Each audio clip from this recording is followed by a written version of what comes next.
Bagsak ang ilang school service sa inspeksyong isinagawa ng LTFRB o ng Land Transportation Franchising and Regulatory Board. Nakatakda namang magpulong ang ahensya at school service operators kaugnay ng magiging sistema ng pagsingil sa school service fees. May report si JP Soriano. Unang ininspeksyon ng mga taga-LTFRB ang mga school service sa Pasig City Science High School. Ang isang ito, nakitaan agad ng mga paglabag. Pasuna ang rehistro ng sasakyan. Pudpud pa ang ilang gulong. Nakaluwa na nga ang ply ng spare tire.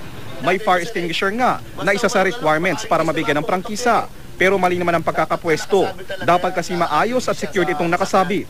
Dapat maayos din ang grills at lock ng pintuan at bintana.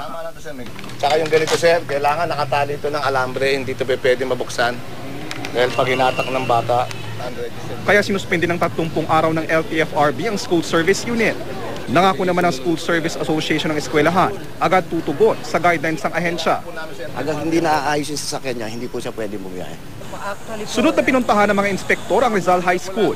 Maayos naman daw ang mga school service nito. Ayon sa LTFRB, hindi obligado ang public schools na i-register at bigyan ng authorization ang mga school service na mag-operate. Sa private school daw kasi ito kadalasang required. Gagawa rin ng rekomendasyon ng LTFRB sa mga lokal na pamahalaan kung maaaring ipagbawal na ang mga tricycle na ginagawang school service na kadalas ay overloaded. Mga LGUs kasi ang otorisadong mag-regulate sa pampasaherong tricycle. If the LGUs would cooperate and they will declare that no tricycles would be used as school service, that would be a big step na po.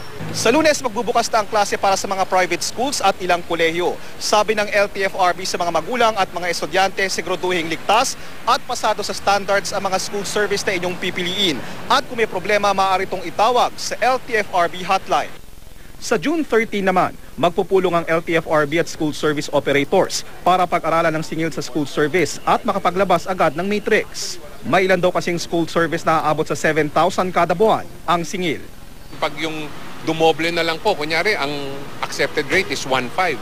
Pag naging doble po yun, they have to JP Soriano, GMA News.